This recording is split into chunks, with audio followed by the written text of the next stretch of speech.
وبرکاتہ نحمده ونصلی علی رسولہ الکریم۔ جامعہ انواریہ حیدرآباد باب العلم انواریہ ایجوکیشنل سوسائٹی کی جانب سے تفسیرات احمدیہ کے درس کا سلسلہ جاری ہے۔ گزشتہ 2 نشستوں میں ہم نے ایک آیت کریمہ کے حوالے سے تفسیر کو پڑھا تھا، وَإِنْ خِفْتُمْ أَلَّا تُقْسِطُوا فِي الْيَتَامَىٰ فَانكِحُوا مَا طَابَ لَكُم مِّنَ النِّسَاءِ إِلَى آخِرِ الآیہ۔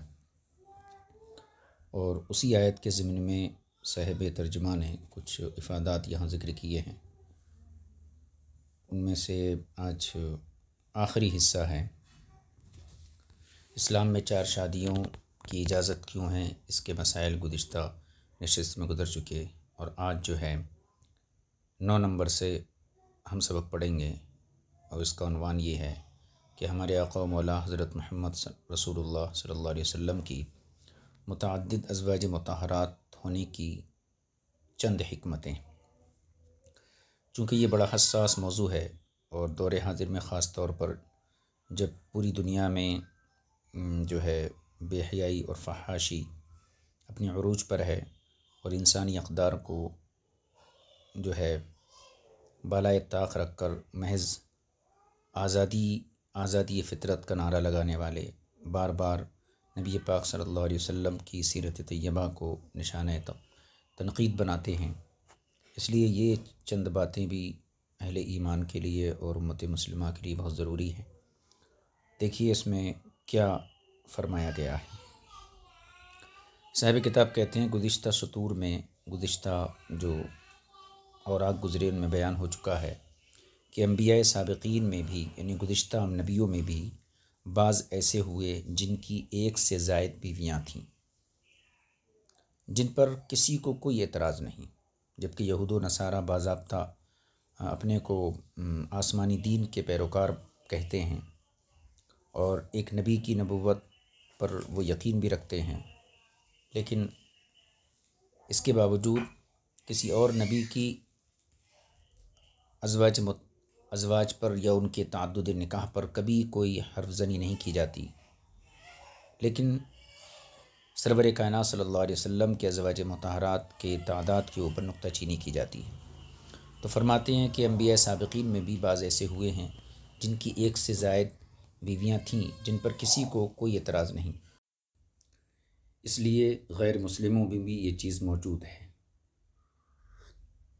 یعنی نہ صرف یہ کہ انبیاء سابقین کے متعدد بیویاں تھے، بلکہ غیر مسلمین کے جو کسی آسمانی کتاب کے ماننے والے نہیں ہیں، ان کے یہاں بھی تعدد ازواج کا یا تعدد نکاح کا تصور رہا ہے۔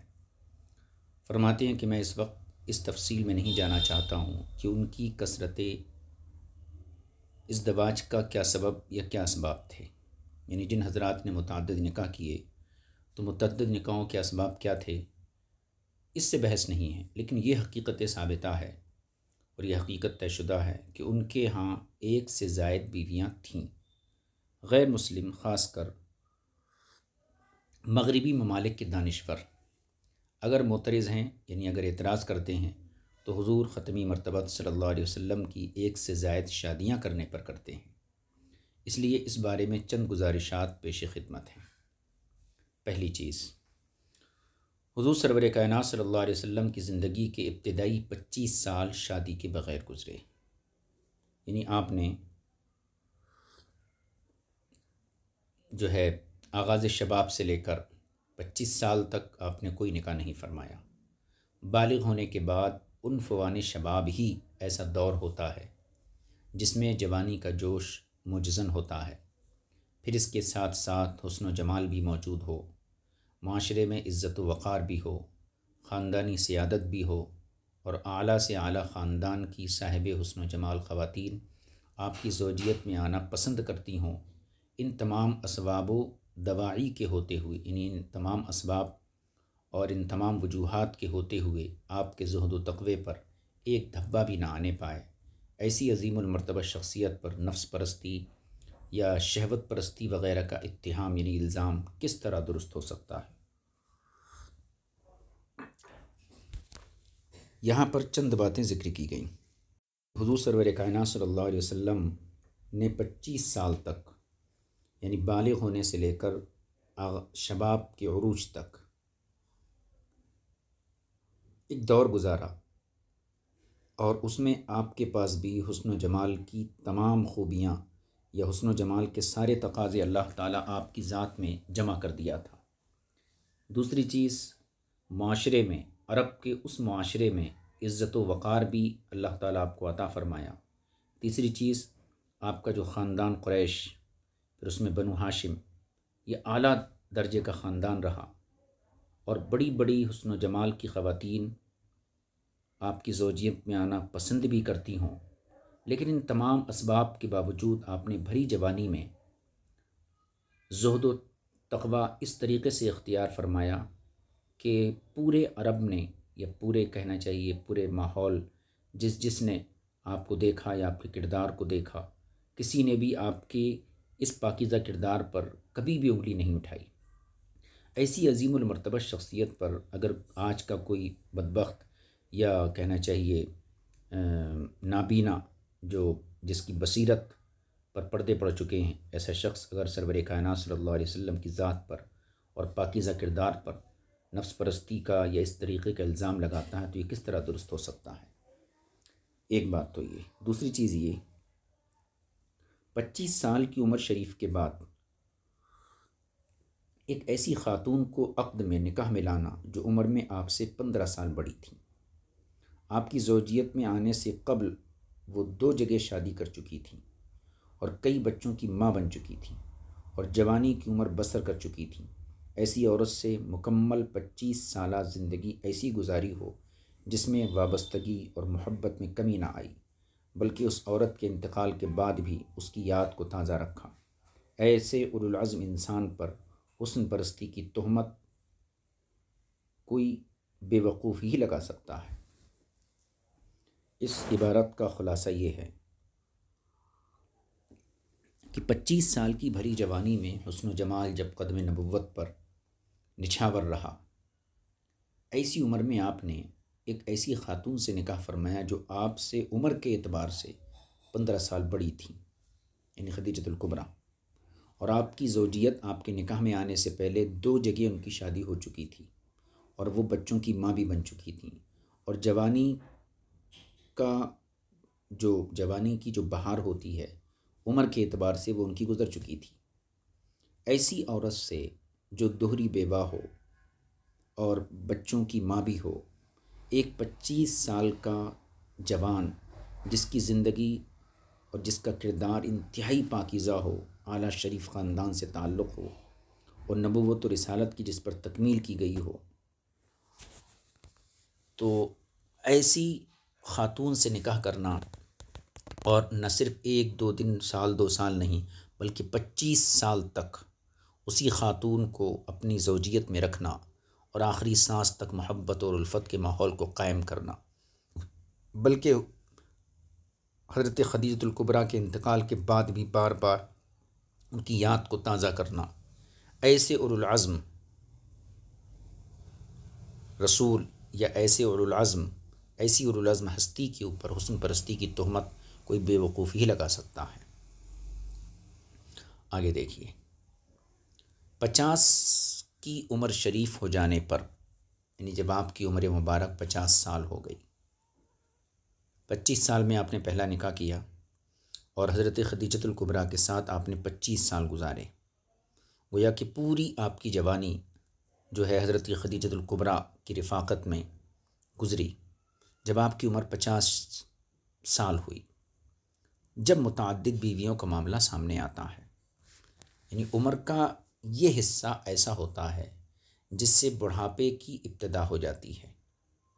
آج کے دور میں تو 50 سال میں انسان بوڑھا ہی ہو جاتا ہے، لیکن اس دور میں 50 سال میں بڑھاپے کا آغاز ہوتا ہے اور انسانی قوتیں زوال پذیری کی طرف مائل ہونا شروع ہو جاتی ہیں۔ یعنی انسانی جو قوتیں ہوتی ہیں، جو مردانہ طاقت ہوتی ہے اور جسمانی طاقت ہوتی ہے، وہ کمزور ہونا شروع ہو جاتی ہے۔ اس عمر میں ایسی عورتوں سے شادی کرنا جو کنواری نہ ہوں، بلکہ بعض کے خاوند مر چکے تھے، وہ بیوہ تھیں، یعنی آپ نے جو متعدد نکاح کیے ان میں سے بعض وہ تھیں جن کے خاوند مر چکے تھے، وہ بیوہ تھیں، بعض مطلقہ تھیں، صرف ایک خاتون حضرت عائشہ صدیقہ رضی اللہ تعالی عنہ ایسی ہیں جو کنواری تھیں، جن کا نکاح پہلی مرتبہ حضور سے ہی ہوا اور ساری زندگی حضور کی زوجیت میں رہیں، اور حضرت عائشہ صدیقہ رضی اللہ تعالی عنہ کے سوا کوئی زوج مطہرہ ایسے نہیں تھے جو کنوارے ہوں۔ اگر معترضین والی بات ہوتی، یعنی اعتراض کرنے والے جو الزام لگاتے ہیں، اگر یہ چیز ہوتی تو آپ کے یہاں بیویوں کی تعداد جوانی کے دور میں ہوتی اور وہ بھی کنواری عورتوں کی تعداد ہوتی، لیکن یہ دونوں باتیں یہاں نظر نہیں آتی ہیں۔ انسان پر جو خواہشات کا غلبہ ہوتا ہے وہ جوانی کے دور میں ہوتا ہے، اور جوانی کے دور میں وہ کنواری عورتوں سے نکاح کرنا پسند کرتا ہے، لیکن رسول پاک صلی اللہ علیہ وسلم نے بھری جوانی میں ایک عمر رسیدہ خاتون کو زوجیت کا شرف عطا فرمایا، اور جب آپ کی عمر 50 سال سے تجاوز کری تو پھر آپ نے بیوہ، مطلقہ ایسی خواتین سے نکاح فرمایا۔ دیکھیے کتاب میں، جبکہ دوسروں کو آپ اس بات کی تلقین کرتے نظر آئیں کہ کنواریوں سے شادی کیا کرو، حالانکہ خود حضور صلی اللہ علیہ وسلم اپنے صحابہ کو باضابطہ تلقین کیا کرتے تھے کہ کنواری بچیوں سے شادی کیا کرو، خود غیر کنواریوں سے شادی کریں۔ یعنی خود حضور صلی اللہ علیہ وسلم کا جو عمل تھا وہ یہ تقریباً مطلقہ تھیں یا بیوہ تھیں، صرف ایک خاتون حضرت عائشہ تھیں جو کنواری تھیں، اور جن لوگوں کے آپ قائد تھے یا ہیں، بلکہ ہیں، جن لوگوں کی قیادت کے لیے آپ دنیا میں تشریف لائے، ان میں سے کسی ایک سے بھی آپ اس کی بیٹی یا بہن سے شادی کرنے کا اشارہ کرتے تو وہ اس فرمائش کو دل و جان سے قبول کرتا۔ یعنی اگر پوری امت میں سے کسی کو بھی آپ اشارہ کرتے تو وہ اپنی بہن یا بیٹی کو آپ کے نکاح میں دینے کو اخروی سعادت سمجھتا، لیکن ایسی کوئی بات نظر نہیں آتی۔ تو معلوم ہوتا ہے کہ 55 سال کی عمر کے بعد مختلف عمر کی عورتوں کو شرف زوجیت بخشا۔ اس میں حسن پرستی، شہوت رانی اور لذت و استمتاع کا دخل نہ تھا، بلکہ کچھ اور مصلحتیں اور حکمتیں اور فوائد تھے جن کی بنیاد پر آپ نے یہ نکاح فرمائے۔ فوائد کثیرہ دینی فوائد بھی ہیں، مصالح جمیلہ شرعیہ بھی ہیں، مقاصد حسنہ اسلامیہ اور ملت کی خیر خواہی تھی جو کثرت ازدواج کی بنیاد بنی تھی۔ حضور سرور کائنات صلی اللہ علیہ وسلم کا زیادہ شادیاں کرنا بہت سی حکمتوں پر مبنی تھا، جن میں سے بالاختصار ہم 4 حکمتوں پر بات چیت کرتے ہیں۔ پہلی حکمت تعلیمیہ۔ جیسا کہ واضح ہے کہ عورتیں نوع انسانی کا معتد بھی حصہ ہیں، یعنی انسانوں کی ایک بڑی تعداد عورتوں پر مشتمل ہے، اور مردوں کی طرح ان پر بھی احکام شرعیہ فرض کیے گئے ہیں، بلکہ بعض احکام و مسائل کا صرف ان کی ذات سے تعلق ہے، یعنی صرف عورتوں کی ذات سے۔ ان مخصوص نسوانی مسائل کے بارے میں بعض دفعہ رسول اکرم صلی اللہ علیہ وسلم سے دریافت کرنے میں حیا آڑے آ جاتی تھی، یعنی جو عورتوں کے مخصوص مسائل ہیں، جیسا کہ حیض و نفاس کے مسائل ہیں، جنابت اور زوجیت کے مسائل وغیرہ۔ ایک طرف عورتیں حیا کی وجہ سے مسائل دریافت کرنے سے، پوچھنے سے چپ رہتیں، اور دوسری طرف خود حضور سرور عالم صلی اللہ علیہ وسلم بھی حیا کامل کے مالک تھے، جیسا کہ کتب حدیث میں مذکور ہے کہ آپ صلی اللہ علیہ وسلم کنواری عورتوں سے زیادہ باحیا تھے، جس کی بنا پر اگر کوئی عورت ہمت کر کے ایسے مسائل میں سے کسی مسئلے کو پوچھ لیتی تو آپ اس کی کامل تصریح اور تفصیل سے اعراض فرماتے، یعنی مکمل کھل کے بیان نہیں فرماتے، بلکہ بعض دفعہ تو کنایے کی صورت میں جواب ارشاد فرماتے، اشارتاً جواب ارشاد فرماتے تھے، جسے سوال کرنے والی عورت کا محقہ نہیں سمجھ پاتی۔ ایک انصاری عورت نے غسل حیض، یعنی حیض سے پاکی کا غسل کیسے ہوتا ہے، اس کے بارے میں دریافت کیا۔ آپ نے اسے بتایا اور ارشاد فرمایا، روئی کا ایک ٹکڑا لے لو اور اس کے ساتھ طہارت حاصل کر لو۔ وہ نہیں سمجھی، پھر پوچھا کیسے طہارت حاصل کرو؟ اس پر سیدہ عائشہ صدیقہ رضی اللہ تعالی عنہا نے اسے اپنی طرف کھینچ کر بتایا، اس روئی کے ٹکڑے کو فلاں جگہ یعنی شرمگاہ میں رکھو۔ اب یہ ایسی تصریح آپ کیوں کر فرماتے؟ سیدہ ام سلمہ رضی اللہ تعالی عنہ فرماتی ہیں کہ حضرت ابو طلحہ رضی اللہ تعالی عنہ کی بیوی ام سلیم رضی اللہ عنہ بارگاہ رسالت میں حاضر ہو کر کہنے لگیں، اللہ تعالی حق بیان کرنے سے نہیں شرماتا، آپ بتائیں کیا عورت کو احتلام آنے پر غسل کرنا لازم ہے؟ یعنی جیسے مردوں کو خواب میں جو ہے احتلام ہو جاتا ہے نیند میں، تو کیا عورتوں کو بھی اس طرح احتلام ہو تو ان پر بھی غسل واجب ہوتا ہے؟ سیدہ ام سلمہ رضی اللہ تعالی عنہا نے اسے کہا، یعنی حضرت ام سلیم کو، کہ تو نے عورتوں کو رسوا کر دیا، تمہارے لیے افسوس، کیا عورتوں کو بھی احتلام ہوتا ہے؟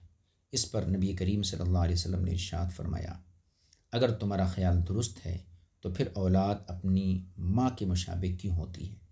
گویا حضرت ام سلمہ کی بات کو آپ نے رد فرمایا، اور یہ فرمایا، یہ بتایا آپ نے کہ عورت کو بھی احتلام ہوتا ہے۔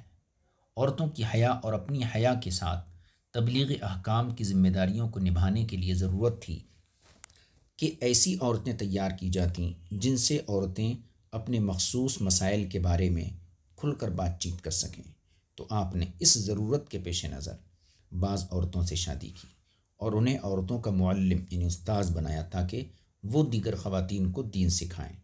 سیدہ عائشہ صدیقہ رضی اللہ تعالیٰ عنہا بالخصوص اور دیگر ازواج رسول صلی اللہ علیہ وسلم بالعموم عورتوں کی معلمات رہیں یا تھیں۔ ان کے ذریعے عورتوں نے اپنے مسائل سیکھے۔ علاوہ ازیں اس کے علاوہ حضور اکرم صلی اللہ علیہ وسلم کی زندگی میں سے گھریلو زندگی ایک مستقل موضوع ہے، اور امت کے گھروں کی زندگی کے لیے حضور اکرم صلی اللہ علیہ وسلم کی گھریلو زندگی ہی یہ مشعل راہ ہے۔ تو اس زندگی کے حالات و واقعات کی ترجمان صرف اور صرف آپ کی ازواج ہی ہے، یعنی آپ گھر میں کس طریقے سے رہتے تھے، آپ کے لیٹنے کا انداز کیا تھا، آپ کے سونے کا انداز کیا تھا، آپ رات میں کس قدر نوافل ادا فرماتے تھے۔ تو یہ سب ساری چیزیں ہیں جو ازواج مطہرات کو ہی معلوم تھیں۔ آپ کی ازواج مطہرات نے جہاں عورتوں کو ان کے مخصوص مسائل سکھائے، وہاں امت کے لیے آپ کی نجی یعنی ذاتی زندگی کی ایک ایک بات امت تک پہنچائی۔ تو یہ تو حکمت تعلیمی تھی کہ احکام شریعت کی تبلیغ کے لیے رسول پاک صلی اللہ علیہ وسلم نے بعض نکاح فرمائے۔ دوسری حکمت تشریعیہ،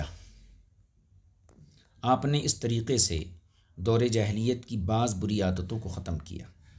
آپ نے متعدد نکاح فرما کر دور جاہلیت کی بعض بری عادتوں کو ختم کر دیا۔ مثلا متنبہ کا مسئلہ لیجیے، یعنی منہ بولا بیٹا۔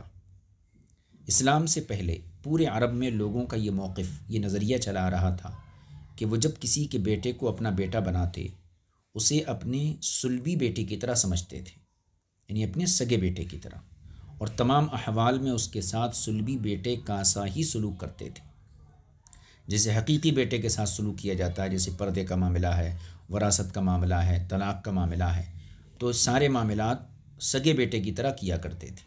میراث، طلاق، شادی، حرمت مصاہرت، حرمت نکاح وغیرہ، وہ بھی حقیقی بیٹے کی طرح ہی ہوتا تھا اہل عرب کے یہاں، اور اسے میرا بیٹا کہہ کر بلاتے اور لکھتے اور پہچان کرواتے تھے۔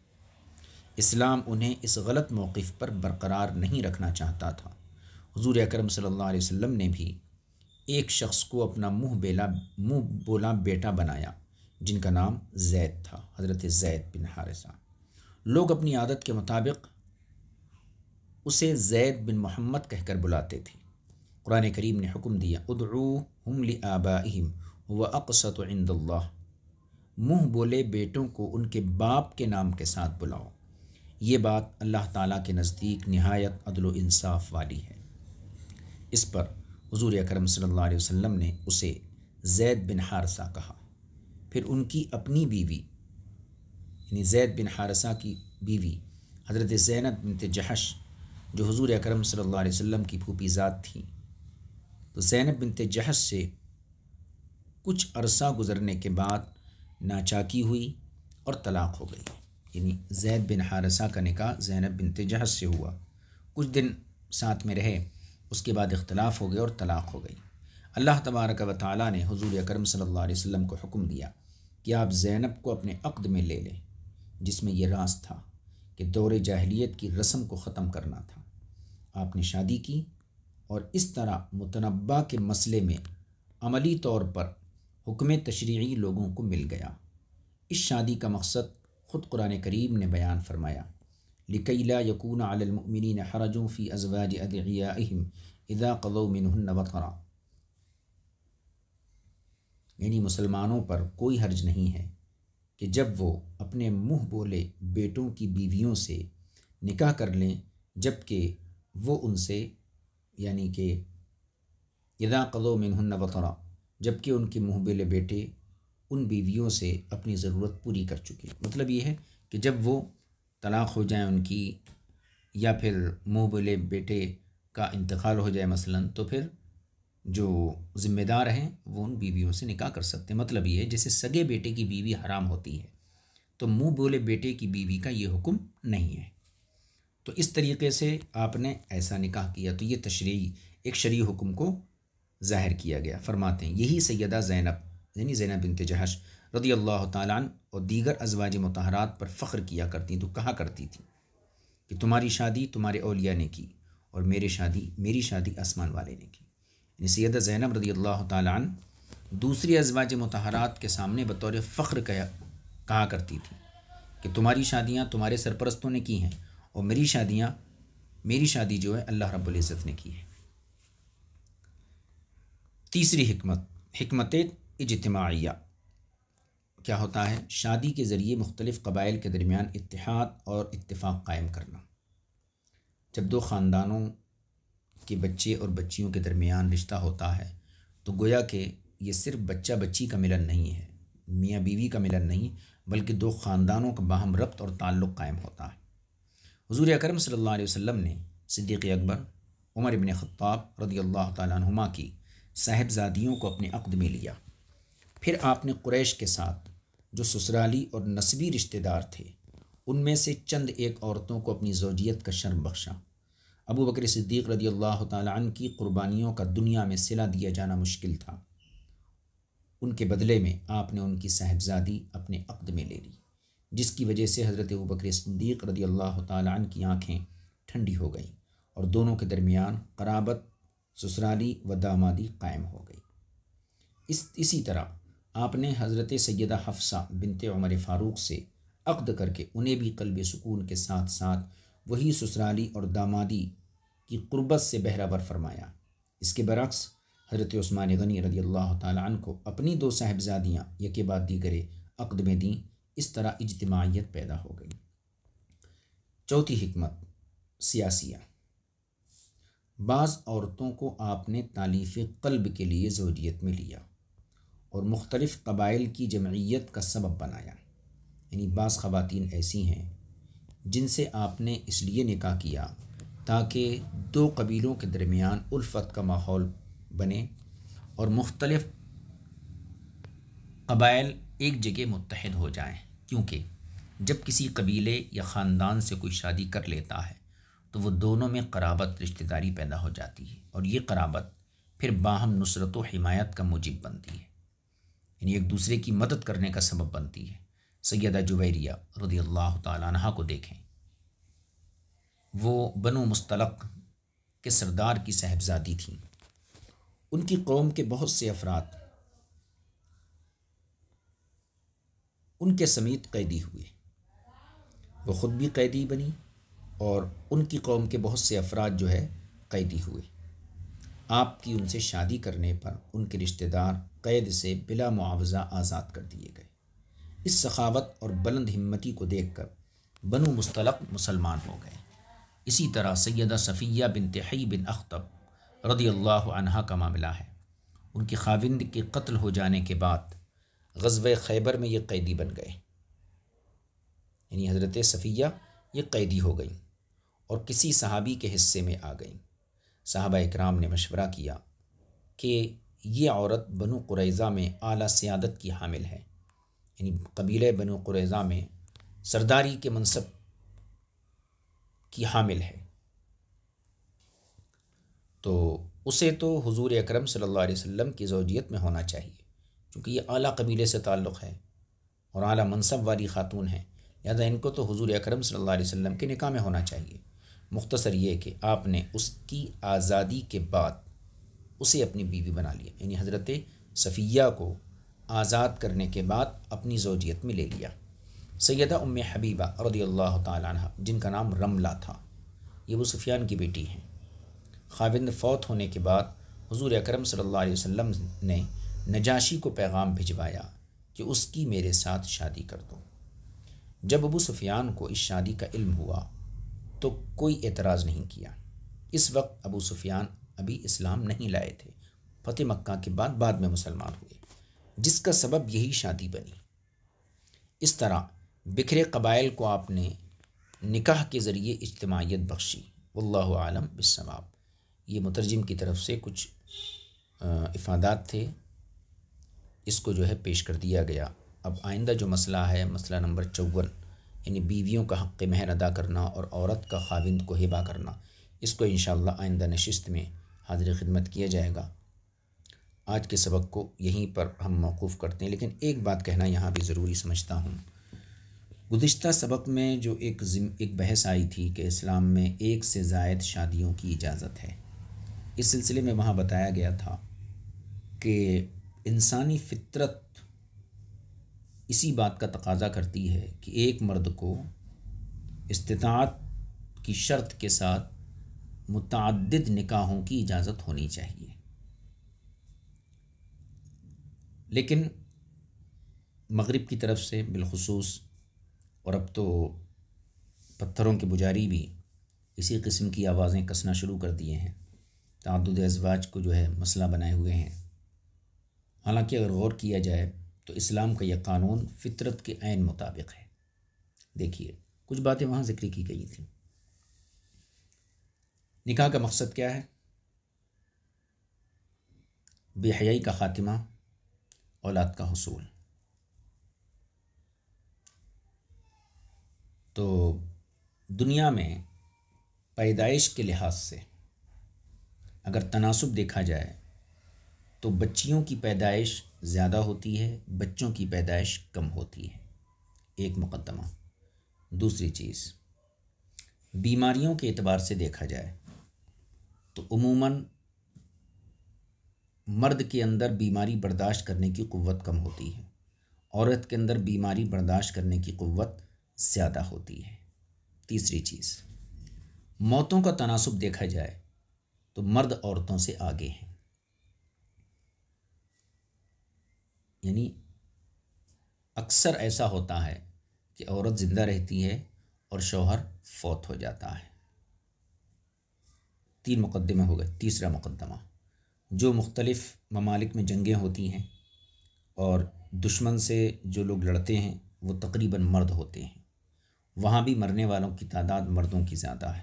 اسی طرح ایکسیڈنٹ وغیرہ جو معاملات ہیں ان میں جو فوت ہوتے ہیں ان میں بھی مردوں کی تعداد زیادہ ہے، کیونکہ آج بھی چاہے دنیا کتنی بھی ماڈرن ہو گئی ہے، گاڑی چلانے کا جو تناسب ہے وہ مردوں کا زیادہ ہے، عورتوں کا آج بھی کم ہے۔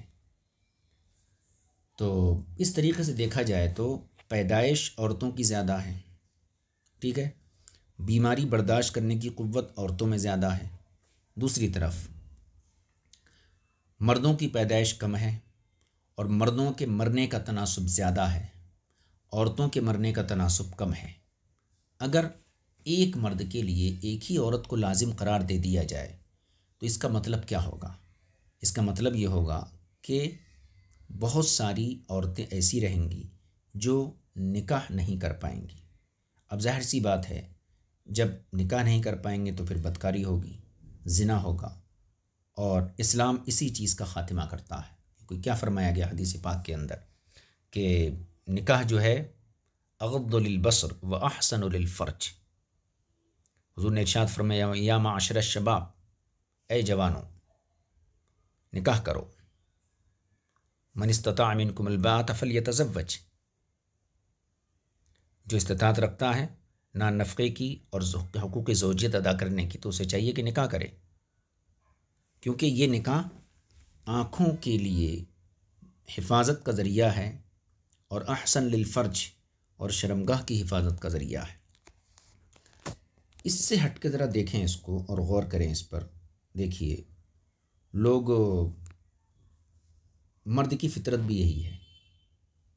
کبھی ایسا ہوتا ہے ایک شخص شادی کیا اور ایک مدت گزر گئی مگر اس بیوی سے اولاد نہیں ہے.